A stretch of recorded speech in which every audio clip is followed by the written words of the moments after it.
In a peaceful town, there once lived a prosperous family who earned their wealth through hard work and agriculture. The father, a wise and driven man, had 3 children. His eldest son was responsible and business-minded, the daughter was charming and persuasive, and the youngest son was energetic but undisciplined. Believing that love meant giving the best to his children, the father favored the youngest son, constantly excusing his poor behavior. Over time, this son grew up lacking boundaries, accountability, or direction. He skipped responsibilities, indulged in bad habits, and disrespected others. Meanwhile, the daughter, though loved, became entangled in an inappropriate relationship, and the eldest son tried to keep the family business running. Things took a dark turn when a terrible incident occurred, one tied to betrayal and a hidden crime. To protect the family name, the father and eldest son covered it up, thinking silence would save them. However, secrets don't stay buried forever. The youngest son, aware of the truth, used it to manipulate the situation for his own gain when he fell into debt. His recklessness eventually exposed everything. Legal consequences followed. Trust shattered. Reputations were ruined. The daughter, overwhelmed by shame, took her own life. The youngest son, despite inheriting wealth, squandered it and died in despair. In the end, the once thriving family was gone. This story isn't about fate or bad luck. It's a reflection on what happens when love is misguided. The father loved his children, but he failed to teach them responsibility, ethics, and resilience. His silence, indulgence, and cover-ups were not love, but harm in disguise. The takeaway? Raising good children isn't about giving them everything, it's about teaching them how to handle anything. Discipline, honesty, and accountability are lifelong gifts that outlast any inheritance. A family's future doesn't rely on wealth, it depends on values. In a small town, a kind-hearted boy lived with his grandmother. Despite their modest means, he had a curious mind and a gentle soul. His teachers admired his respectfulness and intelligence, and many believed he had great potential. But life at home wasn't easy. His father was absent, choosing gambling and self-interest over his son. His mother was constantly away, chasing work and avoiding responsibility. The only steady presence was his elderly grandmother, who did her best but lacked the strength to guide him through life's challenges. As the boy entered adolescence, he began to struggle. With no one to offer support or direction, he lost motivation in school, drifted toward the wrong crowd, and gradually slipped away from the promising future many had hoped for him. His potential faded, not because he lacked talent, but because he lacked guidance. Years later, the boy, now a young man, was behind bars. In a moment of reflection, he wrote a heartfelt letter to his parents. He didn't ask for pity.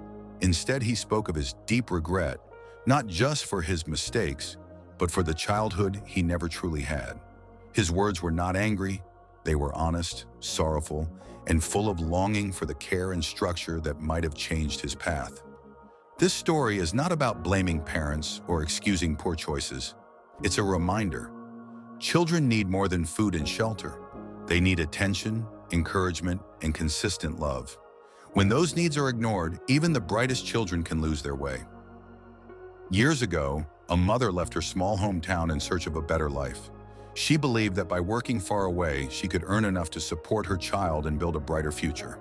She imagined that money and gifts would make up for her absence, that success was measured by what she could provide, not by the time she spent. Her son stayed behind, raised by his grandmother in a quiet house filled with love, but missing the steady presence of his mother. As he grew up, he became quieter, more distant. He never complained, but something in his eyes changed. He was lonely. The mother called when she could. She sent money, clothes, and gifts during the holidays. She thought she was doing the right thing, but while she was chasing opportunity, she missed the little things. His first heartbreak, his questions about life, his silent need for reassurance. One day, her son got into trouble, serious trouble. She returned home, heartbroken and full of guilt. Sitting beside him, she realized something too late. What he had needed most was her. Now she reflects on what could have been.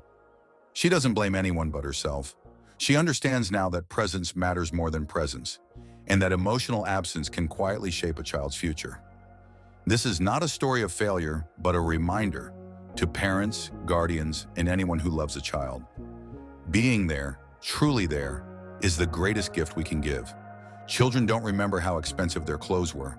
They remember who showed up, who listened, and who cared.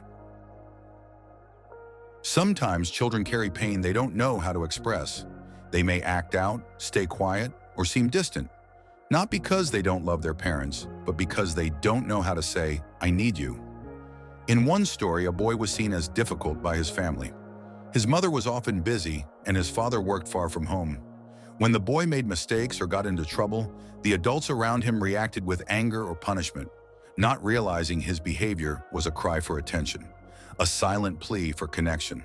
Behind his actions was a deep sadness. He wasn't asking for toys or new clothes. He just wanted someone to talk to him, to listen, to see him. He wanted to feel like he mattered. Years later, his parents understood the truth. Their child hadn't been bad.